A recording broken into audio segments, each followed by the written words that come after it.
এখানে কিন্তু সেই কন্ট্যাক্ট নম্বরটি দিয়ে দিয়েছে যেখানে আপনারা কিন্তু ডেলিভারি এজেন্টের সাথে যোগাযোগ করতে পারবেন।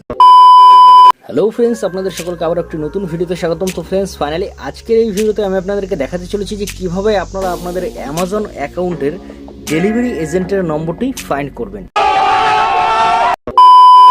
তো ফাইনালি আমি এখানে অ্যামাজন অ্যাপ্লিকেশনটি ওপেন করছি। দেখুন, সো গাইস, ফাইনালি দেখতে পাচ্ছেন আমার কিন্তু অ্যামাজন অ্যাপ্লিকেশনটি ওপেন হয়ে গেছে। এখান থেকে যদি আমি ইউতে যাই, ইউতে গেলে জাস্ট আমি এখানে মাই অর্ডারে ক্লিক করছি। ওর অর্ডারে ক্লিক করার পর দেখতে পাচ্ছেন এখানে কিন্তু এই অর্ডারটি আজকে রিসিভ হওয়ার কথা, ঠিক আছে, অ্যারাইভিং টুডে বাই 10 PM। তো দেখতে পাচ্ছেন এটা কিন্তু আউট ফর ডেলিভারি হয়ে গেছে, বাট এখানে কিন্তু কোনো রকমভাবে আপনারা আপনাদের অ্যামাজন ডেলিভারি এজেন্টের নম্বর কিন্তু এখানে পাবেন না। তো আপনারা যেখানেই যান না কেন, এখানে কিন্তু আপনারা কোনো মতেই ডেলিভারি এজেন্টের নম্বর কিন্তু পাবেন না। তো জাস্ট আমি আপনাদেরকে আজকে সেই সিস্টেমটি দেখাবো যে কীভাবে আপনারা আপনাদের ডেলিভারি এজেন্টের নম্বরটি পেয়ে আপনারা কল ব্যাক করবেন। ধরুন আপনাদেরকে ফোন করেছে, সেক্ষেত্রে ফোনটা আপনারা ধরতে পারেননি, সেক্ষেত্রে কিন্তু আপনাদের অপেক্ষা করার কোনো দরকার নেই। কোথায় আছে তাকে কিন্তু আপনারা ডিরেক্টলি ফোন করে জেনে নিতে পারবেন। তো চলুন আমি এবার আপনাদেরকে দেখিয়ে দিই। তো সিম্পলি আপনারা যে কাজটি করবেন, আপনারা দেখতে পাচ্ছেন মেনু বার, সিম্পলি মেনু বারে ক্লিক করবেন। মেনু বারে ক্লিক করার পর আপনারা দেখতে পাচ্ছেন এখানে অ্যাকাউন্টসের অপশন রয়েছে। জাস্ট এখানে অ্যাকাউন্টসে ক্লিক করবেন। অ্যাকাউন্টসে প্রেস করা মাত্রই আপনারা দেখতে পাচ্ছেন এখানে কিন্তু অনেকগুলো অপশন রয়েছে। জাস্ট এখানে একটু নিচে নামাবেন, নিচে আসলে স্ক্রল করে নিচে আসলে দেখতে পারবেন মেসেজ সেন্টার বলে একটা অপশন রয়েছে। জাস্ট এখানে দেখতে পাচ্ছেন ইওর মেসেজেস, এখানে প্রেস করবেন।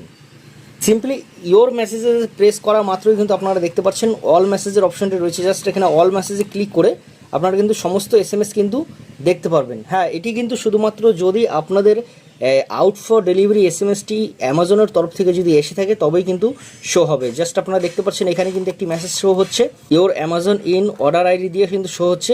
এখানে যদি আপনারা প্রেস করেন তাহলে দেখতে পারবেন এখানে কিন্তু সেই মেসেজটি শো হচ্ছে, আউট ফর ডেলিভারি মেসেজটি কিন্তু শো হয়েছে এবং এখানে কিন্তু সেই কন্ট্যাক্ট নম্বরটি দিয়ে দিয়েছে যেখানে আপনারা কিন্তু ডেলিভারি এজেন্টের সাথে যোগাযোগ করতে পারবেন। আপনারা যদি রেজিস্টার্ড মোবাইল নাম্বার থেকে ফোন করেন তাহলে কিন্তু একবারে ফোনটা লেগে যাবে, আর যদি আনরেজিস্টার্ড মোবাইল নাম্বার থেকে ফোন করেন, মানে অন্য নম্বর দিয়ে ফোন করেন যেটার থেকে আপনারা অর্ডার করেননি, তাহলে কিন্তু আপনাদের এই যে দেখতে পাচ্ছেন যে পিনটি রয়েছে 6338, এই যে পিনটি দেখতে পাচ্ছেন এটি কিন্তু অন্য নম্বর থেকে ফোন করলে সেক্ষেত্রে পিনটি দিতে হবে। আর অন্যথায় কিন্তু আপনারা রেজিস্টার্ড মোবাইল নাম্বার দিয়ে কল করলে কিন্তু অটোমেটিক আপনাদের কলটি একটু কানেক্টেড হওয়ার পরেই কিন্তু ডেলিভারি এজেন্টের কাছে কল ঢুকে যাবে। ওকে, আশা করছি বিষয়টি বুঝতে পারছেন। এভাবে কিন্তু আপনারা আপনাদের অ্যামাজন ডেলিভারি এজেন্টের নম্বরটি কিন্তু ফাইন্ড করতে পারবেন। তো আজকের মতন এ পর্যন্ত, সবাই ভালো থাকবেন, সুস্থ থাকবেন, আর এভাবেই দেবদাস অফিসিয়াল ইউটিউব চ্যানেলের সাথে সবসময় জুড়ে থাকবেন সমস্ত টিপস সবার আগে পাওয়ার জন্য। Thank you so much. দেখা হবে নতুন একটি ভিডিওতে। টাটা।